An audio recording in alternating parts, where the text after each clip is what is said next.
म कमरेड प्रचण्डलाई भन्न चाहन्छु, सत्ताको भत्ता खाएर कति दिनसम्म मैभत्ता हुनुहुन्छ? तपाईले सदन अवरुद्ध गर्नुहुन्छ, संसद चल्न दिनुभएको छैन, संविधान सभामा विस्तृत रूपमा त्यो पेश हुन दिनुभएको छैन, अनि तपाई बेलैमा जेठ 14 गते संविधान जारी गर्छु भन्नुहुन्छ। के जनतालाई फेरि आँखामा छारो हाल्न खोज्दै हुनुहुन्छ?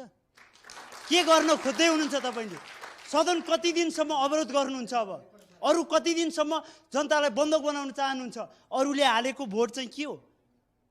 कमरेड माधव नेपाल पनि तपाई जस्तै निर्वाचित हो होला। संविधान सभाको निर्वाचनमा उहाँ पराजय हुनुभयो, तर तपाईकै सिफारिसमा उहाँ माधव नेपाल सभासद बन्नुभएको हो। तपाईले के गल्ती गरे भनेर मात्रै पुग्नेवाला छ? तपाई सरकारमा भएको बेला तपाईका पार्टीका नेताहरू सरकार छोडेर सडकमा आउनु पर्दछ भन्दैछन्। तपाई आज सरकार बाहिर हुँदाखेरि तपाईको पार्टी सरकारको नेतृत्व गर्नुपर्छ भन्ने कमरेड किरणहरू तपाईकै पार्टीका मान्छेहरू हो कि होइन?